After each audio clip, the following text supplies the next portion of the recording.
Hello and welcome to physics learning in साइथमेटिक्स।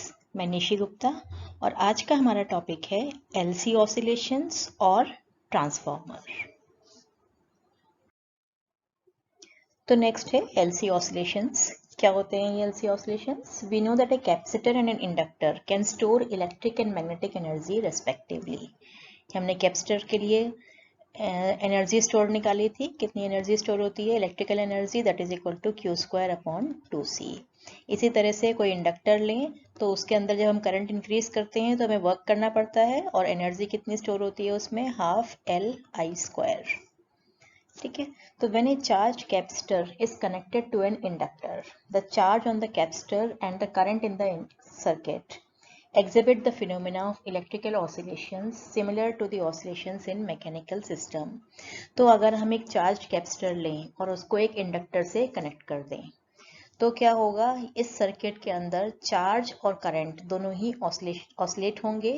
जो capacitor है बार बार charging और डिस्चार्जिंग होगी उसकी। इसी तरह से जो इंडक्टर है उसमें बैक ईएमएफ डेवलप होगा और ये चार्ज और करंट जो है वो ऑसिलेट करते रहेंगे, या हम कहते हैं कि चार्ज जो है कैपेसिटर और इंडक्टर के बीच में ऑसिलेट करेगा। और ये ऑसिलेशन सिमिलर वैसे ही हैं जैसे हमने 11th क्लास में मैकेनिकल सिस्टम्स में पढ़े हैं। हमने पढ़ा था स्प्रिंग का ऑसिलेशन या फिर हमने पेंडुलम के ऑसिलेशंस पढ़े थे। ठीक है, तो लेट एट एनी इंस्टेंट, किसी भी टाइम पर हमने लिया है I करंट है सर्किट में और Q जो है वो चार्ज है कैपेसिटर पे। ठीक है, तो कैपेसिटर के क्रॉस वोल्टेज कितना हो गया? Q upon C। इंडक्टर के अक्रॉस जो बैक ईएमएफ डेवलप होगा वो होगा L D I by D T. तो अगर हम किरचॉफ्स वोल्टेज लॉ यूज करें तो हम क्या लिख सकते हैं? Q upon C minus L D I by D T is equal to 0। ठीक है, और जैसे जैसे चार्ज फ्लो होना शुरू होगा, शुरू में करंट 0 है जब हमने कनेक्ट किया है, जैसे जैसे चार्ज कैपेसिटर से इंडक्टर की तरफ जाएगा करंट बढ़नी शुरू हो जाएगी। यानी कि जो करंट है that is equal to minus D Q by D T. जैसे जैसे चार्ज कम होगा वैसे वैसे करंट बढ़ती जाएगी। तो अगर हम I is equal to minus D Q by D T substitute कर दें तो क्या मिलता है हमको? Q upon C is equal to minus L, और इसकी जगह लिखेंगे हम डी बाई डी टी और minus D Q by D T is equal to 0। या इसको हम लिख सकते हैं Q upon C plus L D square Q by D T square is equal to 0। या फर्दर लिख सकते हैं इसको हम D square Q by D T square plus Q upon L C is equal to 0। अब ये equation आपको बहुत जानी पहचानी लग रही होगी, जो हमने last year simple harmonic motion पढ़ा था 11th क्लास में। उसकी इक्वेशन होती है, ये क्या होती है? D square X by D T square plus omega square X is equal to 0। इसमें x क्या है? डिस्प्लेसमेंट है, x वेरी करता है। इसमें क्या है? x की जगह q है, चार्ज ऑसिलेट कर रहा है। तो अगर हम इन दोनों इक्वेशंस को कंपेयर करें तो हमें क्या मिलेगा? Omega square is equal to 1 upon L C, या omega is equal to 1 upon under root L C. तो ये जो ऑसिलेशंस होंगे उनकी फ्रीक्वेंसी कितनी होगी? Omega is equal to 1 upon under root L C, अगर हम एक कैपेसिटर को इंडक्टर से कनेक्ट करते हैं। तो ये जो चार्ज ऑसिलेट हो रहा है इसकी भी इक्वेशन हम निकाल सकते हैं, सिंपल हार्मोनिक मोशन की इक्वेशन है। तो हम Q को कैसे रिप्रेजेंट करेंगे? Q is equal to Q M cos omega T plus phi. अगर हमने लिया है कि स्टार्टिंग में जो है कैपेसिटर पे चार्ज मैक्सिमम है, तो अगर हम Q की जगह क्यू एम रख दें और T की जगह 0 रख दें तो हमको क्या मिलता है? Cos phi is equal to 1, it means phi is equal to 0। तो Q की इक्वेशन क्या मिल गई हमको? Q is equal to Q M cos omega T.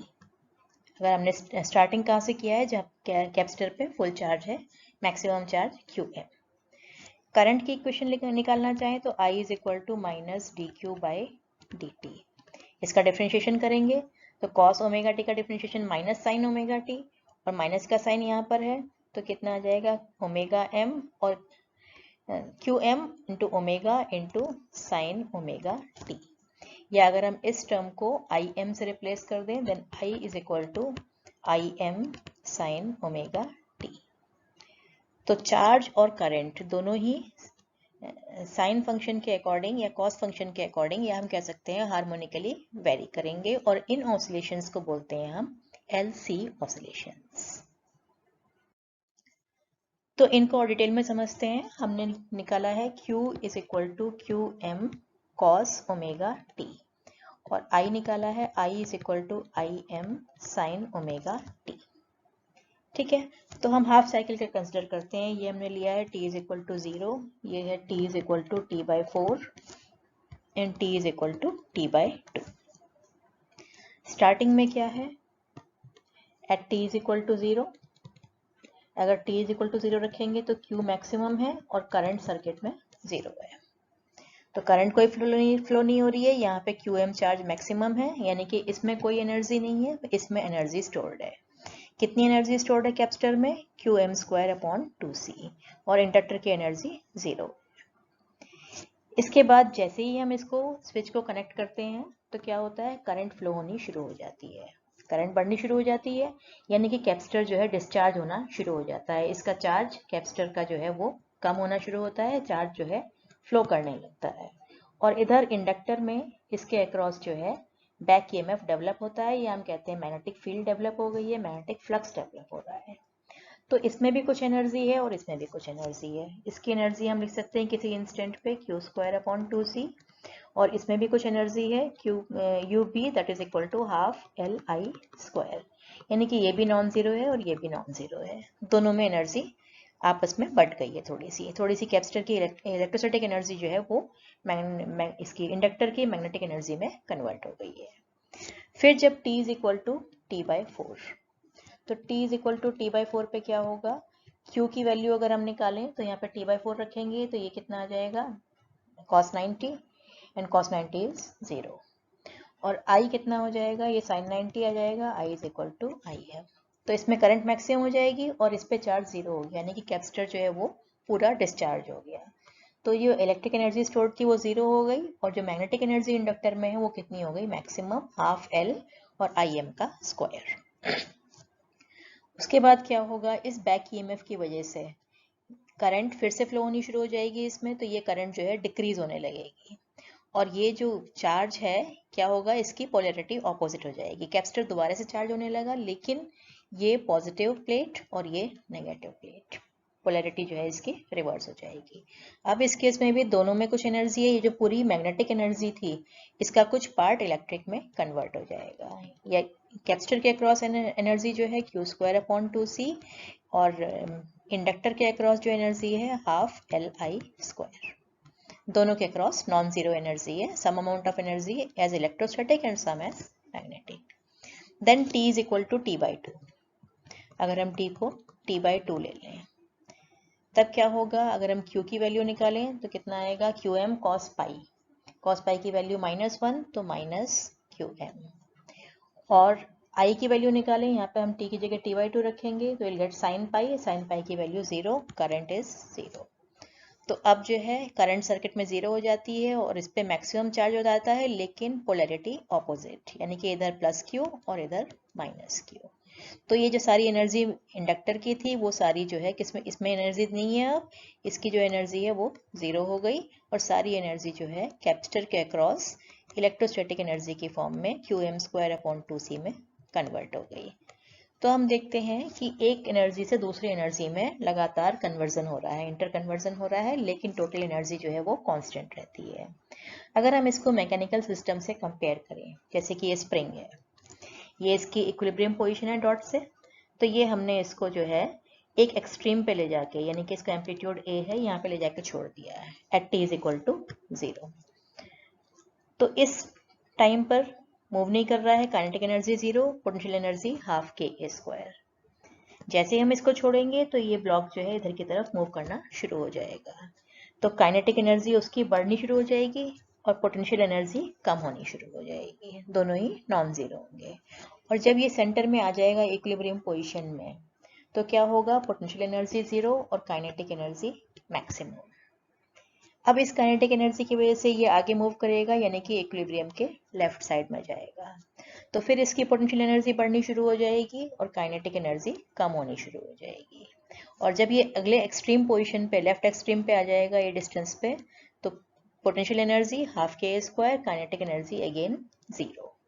तो बिल्कुल सेम इसी तरह से इसके ऑसिलेशंस होते हैं जैसे कि मैकेनिकल सिस्टम्स के होते हैं। तो दस the energy in the system oscillates between the capacitor and the inductor. तो ये जो एनर्जी है कैपेसिटर और इंडक्टर के बीच में ऑसिलेट कर रही है, या हम कहते हैं चार्ज जो है वो कैपेसिटर और इंडक्टर के बीच में ऑसिलेट कर रहा है। इन ऑसिलेशंस को कहा जाता है LC ऑसिलेशंस। तो नेक्स्ट टॉपिक है ट्रांसफॉर्मर। ट्रांसफॉर्मर होता क्या है? A transformer is a device to change or transform an alternating voltage from one to another. Alternating voltage को change करने ये काम आता है of greater or smaller value, या कि हम वोल्टेज को बढ़ा भी सकते हैं और कम भी कर सकते हैं, दोनों पर्पस के काम आता है ये। और इसका प्रिंसिपल क्या है? It is used based on the principle of mutual induction. ठीक है, कंस्ट्रक्शन समझते हैं इसकी कैसी है। A transformer consists of two sets of coil insulated from one another. दो coils होती हैं इसमें। They are wound on a soft iron core. एक soft iron के core के ऊपर हमने दो coils wind up कर रखी हैं, either one on the top of the other or on separate limbs of the core. यानी कि ये coils, एक ये कॉइल है प्राइमरी, इसको वाइंड अप कर दिया, और ये सेकेंडरी है, इसको वाइंड अप कर दिया। एक वाइंडिंग तो ये है कि हमने एक कॉइल के ऊपर दूसरी कॉइल को वाइंड अप कर दिया। दूसरी वाइंडिंग क्या है? हम ऐसा ले सकते हैं कि ये एक कोर है, रेक्टेंगुलर कोर, और हमने प्राइमरी को यहाँ, एक कॉइल को यहाँ वाइंड अप कर दिया है और दूसरी को यहाँ वाइंड अप कर दिया है। ठीक है, one of the coil called the primary coil has NP turns and the other coil is called secondary coil, it has NS turns. पहले को एक कॉइल को हम प्राइमरी बोलते हैं और एक को सेकेंडरी, और दोनों के टर्न्स अलग अलग होते हैं। नंबर ऑफ टर्न्स जो है दोनों में, इसमें अगर NP टर्न है तो इसके NS टर्न्स हैं, तो दोनों के टर्न्स अलग अलग होते हैं, या तो NP is greater then NS या NS is greater than NP, equal नहीं होते हैं। Often the primary coil is the input coil and the secondary coil is the output coil. जो प्राइमरी है इसको हम बोलते हैं इनपुट, जहाँ हम वोल्टेज अप्लाई करते हैं, और सेकेंडरी को बोलते हैं आउटपुट, जहाँ हमको जो वोल्टेज डिजायर चाहिए होता है वो मिलता है। ठीक है, वर्किंग क्या है इसकी? When an alternating voltage is applied to the primary, अगर हम इस प्राइमरी कॉइल पे एक अल्टरनेटिंग वोल्टेज अप्लाई करेंगे तो क्या होगा? इसमें अल्टरनेटिंग करंट फ्लो होगी। The resulting alternating current produces an alternating magnetic flux. तो इसके साथ जो मैग्नेटिक फ्लक्स लिंक्ड है वो लगातार चेंज होगा, और ये फ्लक्स जो है सेकेंड कॉइल के साथ भी लिंक्ड है, तो इसका फ्लक्स भी चेंज होगा। The resulting current produces an alternating magnetic flux which links the secondary and induces an EMF in it. तो इसके अंदर जो है एक इंड्यूस्ड EMF डेवलप होगा। क्यों? क्योंकि फ्लक्स चेंज हो रहा है। The value of this EMF depends on the number of turns in the secondary. जितने टर्न्स ज्यादा हैं उतना ही EMF ज्यादा प्रोड्यूस होगा। क्यों? क्योंकि फैराडेज लॉ से हम देखते हैं E is equal to minus D phi by D T, और फाई क्या होता है? N into B into A. तो जितने टर्न्स ज्यादा हैं उतना ही EMF ज्यादा प्रोड्यूस होगा। अब हम बात करेंगे कि an ideal transformer in which the primary has negligible resistance. हम इसके रेजिस्टेंस को, हालांकि इसके वायर का कुछ रेजिस्टेंस होगा, उसको नेग्लिजिबल मान लेंगे कि आइडियल ट्रांसफार्मर है, इसका कोई रेजिस्टेंस नहीं है या नेग्लेक्ट कर सकते हैं। और हम ये भी कंसिडर करेंगे कि all the flux in the core links both primary and secondary. जो भी फ्लक्स है प्राइमरी के साथ भी लिंक्ड है और सेकेंडरी के साथ भी लिंक्ड है, दोनों कॉइल्स में सेम फ्लक्स लिंक्ड है। तो क्या वर्किंग होगी इसकी? Let phi be the flux in each turn in the core at time t due to the current in primary when a voltage Vp is applied to it. हमने primary में voltage apply कर दिया है। कितना voltage apply किया? Vp। ठीक है, और किसी टाइम पे करंट जब फ्लो हो रही है तो फ्लक्स जो एक टर्न का है that is phi, single turn के लिए। तो अब जब ये करंट फ्लो होगी, क्योंकि ये चेंजिंग करंट है, तो मैग्नेटिक फ्लक्स लगातार चेंज होगा। किसी भी टाइम पे फ्लक्स फाई है लेकिन लगातार चेंज होगा, और चेंज होगा तो म्यूचुअल इंडक्शन से इसके अक्रॉस क्या होगा? एक इंड्यूस्ड EMF डेवलप हो जाएगा। तो EMF induced in secondary, secondary में कितना ईएमएफ इंड्यूस्ड होगा। उसको अगर हम ES से लिखें तो कितना होगा, -NS d∅/dt। d∅/dt एक टर्न के लिए है, उसमें NS टर्न्स है, इसमें टर्न्स है NS, इसमें टर्न्स है NP। तो फ्लक्स जो ईएमएफ इंड्यूस्ड होगा कितना हो गया, -NS d∅/dt। अब क्योंकि ये फ्लक्स प्राइमरी से भी लिंक्ड है तो प्राइमरी में भी ईएमएफ इंड्यूस्ड होगा, ईएमएफ इंड्यूस्ड इन प्राइमरी। इसके ईएमएफ को अगर हम EP से लिखें that will be equal to -NP d∅/dt। इसमें भी d∅/dt, इसमें भी d∅/dt, क्योंकि हमने लिया है कि सेम फ्लक्स जो है दोनों में लिंक्ड है। अब अगर हमने इसका रेजिस्टेंस नेग्लिजिबल लिया है प्राइमरी का, तो हम क्या लिख सकते हैं, ये जो VP है that is equal to EP, यानी कि हम लिख सकते हैं VP is equal to -NP d∅/dt। और इसी तरह से अगर हमने ये ओपन सर्किट लिया है, यहाँ पे अभी हमने कोई लोड नहीं लगाया है, तो इसका जो VS सेकेंडरी का वोल्टेज वो हम लिख सकते हैं VS is equal to -NS d∅/dt। या अगर हम इन दोनों इक्वेशंस को डिवाइड करें तो we get VS upon VP is equal to NS upon NP that is equal to K, जिसको हम ट्रांसफार्मर रेशियो भी बोलते हैं, नंबर ऑफ टर्न्स का ratio which is called transformer ratio. ठीक है, तो हमने जो भी डेरिवेशन किया है इसमें हमने क्या क्या एज्यूम किया है कि primary resistance and current are small. Primary का रेजिस्टेंस बहुत स्मॉल है, नेग्लिजिबल है, और करंट भी स्मॉल है उसमें। The same flux linked both primary and secondary as very little flux escapes from the core. हम ये मान के चलते हैं कि फ्लक्स जो है कहीं भी लीक नहीं हो रहा है, जितना प्राइमरी में है उतना ही सेकेंडरी में, क्योंकि हमने d∅/dt टर्म दोनों में सेम ली है। Then the secondary current is also small. Secondary में करंट भी हमने बहुत स्मॉल लिए, ओपन सर्किट लिया है ये हमने, तो हमने VS को VP के ES के इक्वल लिखा है। Now if the transformer is assumed to be 100% efficient, कोई एनर्जी लॉस नहीं है, इसका मतलब आइडियल ट्रांसफार्मर है ये, इसको हम बोलते हैं ideal transformer. Then the power input is equal to the power output. जो इनपुट में पावर है आउटपुट के पावर के इक्वल होगी, यानी कि पावर को लिखते हैं हम P is equal to IV।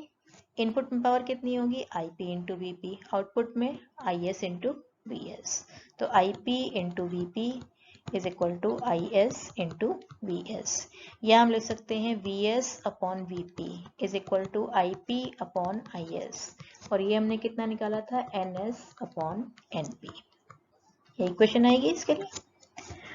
अब अगर secondary coil has a greater number of turns, यानी कि NS is greater than NP, तो क्या होगा, the voltage is stepped up, VS is greater than VP। VS जो है वो बड़ा होगा और VP छोटा होगा, और इस टाइप के ट्रांसफार्मर को बोलते हैं step up transformer. Step up means ये वोल्टेज को बढ़ाने के काम आ रहा है, इंक्रीज करने के काम आ रहा है।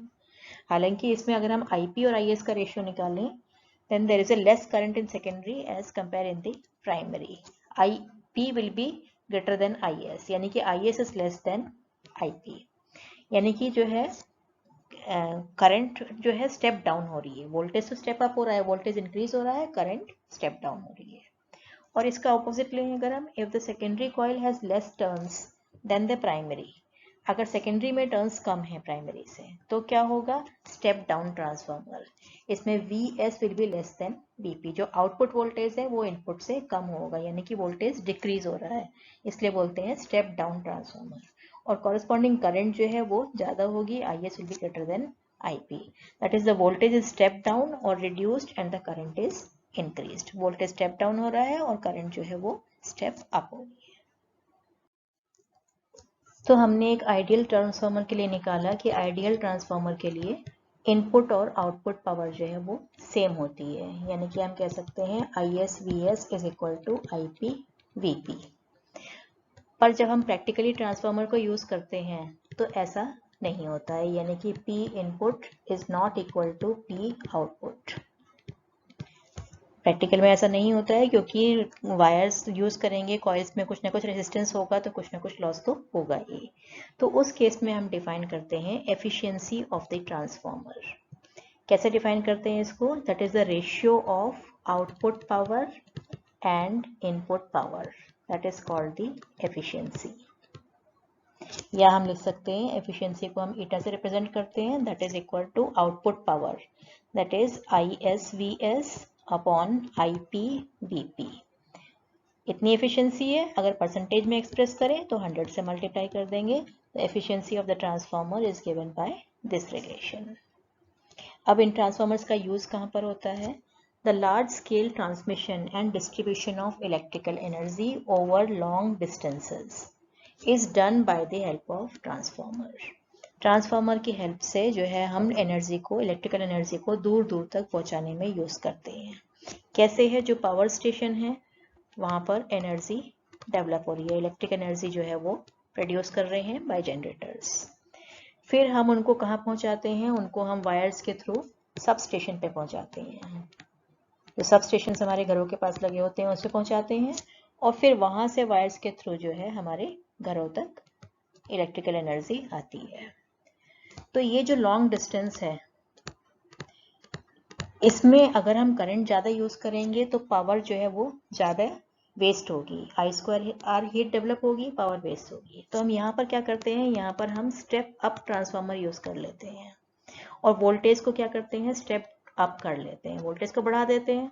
तो वोल्टेज को बढ़ाने से करंट क्या होती है? कम हो जाती है, और करंट कम होगी तो जो इसका हीट लॉस है I2R, ये जो है कम हो जाएगा, तो हम इसको ज़्यादा दूर तक पहुँचा सकते हैं। लेकिन जब हमको घर में यूज़ करनी होती है तो हमको 220 या 240 वोल्ट चाहिए होती है। तो हम क्या करते हैं? यहाँ पर सब स्टेशन से जब घर पे सप्लाई करते हैं तो यहाँ पर हम स्टेप डाउन ट्रांसफार्मर यूज़ कर लेते हैं, यानी कि वोल्टेज को हम जितनी हमें चाहिए उतनी डाउन कर लेते हैं और फिर घरों में सप्लाई कर देते हैं। तो इस तरह से जो है ये स्टेप अप और स्टेप डाउन ट्रांसफार्मर्स जो है पावर डिस्ट्रीब्यूशन के काम आते हैं। Then energy losses in a transformer. जो प्रैक्टिकल ट्रांसफार्मर होता है उसमें एनर्जी लॉसेस होते हैं। जो हमने अभी इक्वेशंस ऑब्टेन करी हैं NS NP VS VP की, उनमें हमने ये माना था कि कोई एनर्जी लॉस नहीं हो रहा है, लेकिन कुछ ना कुछ लॉस ऑफ एनर्जी होता है कुछ रीजन के कारण। वो क्या क्या एनर्जी लॉस है और उनको हम कैसे मिनिमाइज कर सकते हैं? पहला है flux leakage. There is always some flux leakage, that is not all the flux due to the primary passes through the secondary। हमने ये लिया था कि d∅dt जो है एक टर्न में है और वही फ्लक्स जो है प्राइमरी से भी लिंक्ड है और सेकेंडरी से भी लिंक्ड है, लेकिन ऐसा नहीं होता है। जो सेकेंडरी से फ्लक्स लिंक्ड होता है वो थोड़ा सा कम होता है due to the poor design of the core और air gaps in the core. तो इसको हम कैसे मिनिमाइज कर सकते हैं? This can be reduced by winding the primary and secondary coil over each other. अगर हम एक ही कोर के ऊपर प्राइमरी को भी और सेकेंडरी को भी वाइंड अप कर दें तो हम इसको रिड्यूस कर सकते हैं। दूसरा है रेजिस्टेंस ऑफ द वाइंडिंग। इसे जो हमने कॉइल ली है, ये कॉपर की कॉइल लें या किसी की भी लें, तो उनका जो है कुछ ना कुछ रेजिस्टेंस तो होगा। हम कितना भी लो रेजिस्टेंस वायर ले लें तो जीरो तो नहीं होगा रेजिस्टेंस, कुछ ना कुछ रेजिस्टेंस तो उनका होगा। तो इसलिए जो है उसमें एनर्जी लॉस होती है due to the heat produced I2R। इसको हम कैसे मिनिमाइज कर सकते हैं? कि अगर हम जो है थिक वायर्स यूज करें तो हम इसको थोड़ा सा मिनिमाइज कर सकते हैं। थिक वायर की थिकनेस बढ़ाने से रेजिस्टेंस उसका और कम हो जाएगा। Then eddy currents. Eddy currents के बारे में हमने लास्ट चैप्टर में पढ़ा था कि जब हम किसी मेटल के पीस को चेंजिंग मैग्नेटिक फ्लक्स में रखते हैं तो उसके एंटायर वॉल्यूम में करंट्स डेवलप हो जाती हैं जो कि उसको हीट अप करती है। तो इसमें क्या है, जो कोर है जिसके ऊपर हम कॉइल को वाइंड करते हैं तो वो बार बार मैग्नेटाइज और डीमैग्नेटाइज होगा, तो उसमें एडी करंट्स डेवलप हो जाएंगे जिसके कारण वो गर्म हो जाएगा और उसमें काफ़ी हीट जो है वो लॉस होगी। तो उसको हम एडी करंट्स को कैसे मिनिमाइज करते हैं? This can be reduced by using A laminated core. हमने लास्ट चैप्टर में पढ़ा था कि हम जो है पतले पतली शीट्स बना के और लैमिनेशंस लगा के उसमें उस कोर को यूज कर सकते हैं, एडी करंट्स को मिनिमाइज कर सकते हैं। Then last one is hysteresis loss. Hysteresis के बारे में पढ़ा था, the phenomena of lagging of B behind H, that is called hysteresis. The magnetization of the core is repeatedly reversed by the alternating magnetic field. ये जो core रखा हुआ है ये किस में रखा हुआ है? अल्टरनेटिंग करंट इसके ऊपर जा रही है, इसमें से फ्लो हो रही है, यानी कि जो मैग्नेटिक फील्ड डेवलप हो रही है वो लगातार जो है चेंज हो रही है, डायरेक्शन भी चेंज हो रही है उसकी, यानी कि ये कोर बार बार मैग्नेटाइज और डीमैग्नेटाइज होगा। तो बार बार मैग्नेटाइज और डीमैग्नेटाइज होगा तो उसमें क्या होगा? उस प्रोसेस में हमने कर्व भी ड्रॉ किया था, एक हिस्टेरेसिस कर्व, इस तरह से मैग्नेटाइजेशन और डीमैग्नेटाइजेशन की पूरी साइकिल। तो उस पूरी साइकिल में जो इतना एरिया ऑफ द कर्व है इतना हीट लॉस होता है। तो ये जो लॉस है इसको हम कैसे मिनिमाइज कर सकते हैं कि हम कोर को ऐसे मटेरियल का सिलेक्ट करते हैं जिसका कि ये लूप एरिया जो है ये मिनिमम है। सॉफ्ट आयरन के केस में इसका एरिया काफ़ी कम होता है, तो हम कोर के लिए सॉफ्ट आयरन यूज़ करते हैं। तो हम इसके लिए ऐसा मैग्नेटिक मटेरियल यूज़ करते हैं जिसका कि हिस्टैरिसीस लॉस यानी कि एरिया जो है हिस्टैरिसीस लूप का वो बहुत कम है। तो इन पे बेस्ड कुछ क्वेश्चंस करते हैं। NCERT question number 7.7, a charged 30 microfarad capacitor is connected to a 27 milli henry inductor. What is the angular frequency of free oscillations? ये एलसी ऑसिलेशंस में जो हमने पढ़ा है उस पे बेस्ड है, एलसी ऑसिलेशंस पे। तो इसमें क्या गिवन है? क्वेश्चन नंबर 7.7 हमें कैपेसिटेंस गिवन है दैट इज 30 माइक्रोफेरेड। इसको हम चेंज कर लेंगे 30 इंटू 10⁻⁻6 फेरेड। देन इंडक्टेंस गिवन है हमको 27 मिली हेनरी। इसको हम हेनरी में चेंज कर लेंगे 27 इंटू 10⁻³ हेनरी। ठीक है। Then we have to find, जब हम इसको कनेक्ट करेंगे तो ऑसिलेशंस होंगे और उसकी फ्रीक्वेंसी कैसे निकालते हैं हम? 1/√LC। तो हमको यही फ्रीक्वेंसी निकालनी है 1/√L। कितना है हमारे पास? 27 इंटू 10⁻³ और C कितना है? 30 इंटू 10⁻6। तो इसको हम सॉल्व कर लेंगे तो you will get the answer 1.1 into 10⁻³ radian per second, the angular frequency, the frequency of LC oscillations. Then 7.8, suppose the initial charge on the capacitor is 6 millicoulomb. इसी क्वेश्चन की बात कर रहे हैं। इसी क्वेश्चन में जो चार्ज है, initial charge that is starting में जो चार्ज है दैट इज 6 मिली कूलम, या हम इसको लिख सकते हैं 6 इंटू 10⁻³ coulomb. Then what is the total energy stored in the circuit initially? तो इनिशियली जो एनर्जी होती है तो वो इलेक्ट्रोस्टैटिक फॉर्म में होती है कैपेसिटर में, that is equal to Q²/2C। या हम लिख सकते हैं 6 इंटू 10⁻³ का स्क्वायर अपॉन 2 इंटू C कितना है हमारे पास? 30 इंटू 10⁻6। तो इसको हम सॉल्व कर लेंगे, विल गेट 0.6 जूल। इतनी एनर्जी जो है वो स्टोर होगी उसमें, किसमें? कैपेसिटर में, in capacitor as electrostatic energy. Then what is the total energy at later time? हमने देखा था कि हम जब कैपेसिटर को इंडक्टर से कनेक्ट कर रहे हैं तो एनर्जी ट्रांसफॉर्मेशन होता है। ये जो इलेक्ट्रिक एनर्जी है ये मैग्नेटिक में कन्वर्ट हो जाती है और फिर जो है मैग्नेटिक वो इलेक्ट्रिक में कन्वर्ट होती रहती है। तो ये साइकिल जो है कंटिन्यूसली चलती है, लेकिन दोनों का सम जो है वो कांस्टेंट रहता है। तो जब स्टार्टिंग में हमने लिया है UE इतना है और UB कितना है? वो 0 है। टोटल कितना होगा? Total energy is 0.6 joule. तो टोटल एनर्जी हम किसी भी टाइम पे लें वो इतनी ही रहेगी। UE और UB की वैल्यूज चेंज हो जाएंगी, यानी कि मैग्नेटिक और इलेक्ट्रोस्टैटिक एनर्जी चेंज हो सकती है लेकिन टोटल एनर्जी जो है वो इतनी ही रहेगी, दैट इज 0.6 जूल्स। तो इसी के साथ ही ये चैप्टर 7 खत्म होता है। इसमें हमने जो नई टर्म्स पढ़ी हैं एक बार वो देख लेते हैं क्या क्या है। RMS वोल्टेज, जिसको हम VRMS से लिखते हैं या V इफेक्टिव भी लिखते हैं। ठीक है। डायमेंशंस और यूनिट वही हैं जो वोल्टेज की होती हैं, यानी कि वोल्ट उसके यूनिट और डायमेंशंस। कैसे निकालते हैं हम? Vm/√2। और Vm क्या है? एम्पलीट्यूड या पीक वोल्टेज, एम्पलीट्यूड बोल सकते हैं या पीक वोल्टेज। इसी तरह से RMS करंट, जिसको हम IRMS या I इफेक्टिव से लिखते हैं। यूनिट इसकी एम्पियर है जो करंट की यूनिट होती है, और इसको हम कैसे निकालते हैं? Im/√2। Im क्या है? That is the peak current या एम्पलीट्यूड ऑफ द करंट। फिर हमने रिएक्टेंस पढ़े हैं। दो तरह के रिएक्टेंस होते हैं, इंडक्टिव रिएक्टेंस और कैपेसिटिव। इंडक्टिव रिएक्टेंस को हम XL लिखते हैं और XL is equal to ω/L। Capacitive reactance जो कैपेसिटर रेजिस्टेंस ऑफर करता है दैट इज XC, और उसको हम लिखते हैं 1/ωc। इनकी यूनिट्स दोनों की ओम ही हैं और डायमेंशंस भी वही हैं जो रेजिस्टेंस की होती है। फिर हमने पढ़ा था इम्पिडेंस, जिसको हम Z से रिप्रेजेंट करते हैं, और इसको हम कैसे निकालते हैं, Z is equal to under root R square plus XC minus XL का स्क्वायर। ठीक है, अगर इनमें से कोई कंपोनेंट एब्सेंट है तो उसका जो है 0 हो जाए, उसकी जगह हम 0 लिख देंगे। इसकी भी यूनिट ओम ही होती है, और जो रेजिस्टेंस की डायमेंशंस है वही इसकी डायमेंशंस है। देन रेजोनेंट फ्रीक्वेंसी, वो फ्रीक्वेंसी जिस पे रेजोनेंस होता है, उसको हम ओमेगा आर या ओमेगा नॉट से रिप्रेजेंट करते हैं, डायमेंशंस टी इनवर्स, और यूनिट इसकी रेडियन पर सेकेंड। फॉर्मूला इसके लिए mu naught is equal omega naught is equal to 1 upon under root LC, और अगर हम फ्रीक्वेंसी के टर्म्स में निकालें तो frequency is equal to 1 upon 2 pi, omega upon 2 pi होती है तो 1 upon 2 pi under root LC। तो अगर हम फ्रीक्वेंसी के टर्म्स में लिखेंगे तो इसकी डायमेंशंस यही होंगी और यूनिट क्या होगी, हर्ट्ज।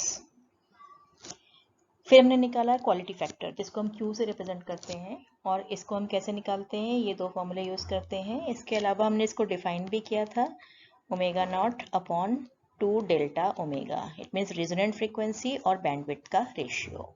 तो दोनों ही फ्रीक्वेंसीज हैं, तो dimensionless quantity and no unit. Then power factor, power factor क्या होता है, ये cos फाई, जो हमने P डिराइव किया था, power that is IRMS into VRMS into cos phi.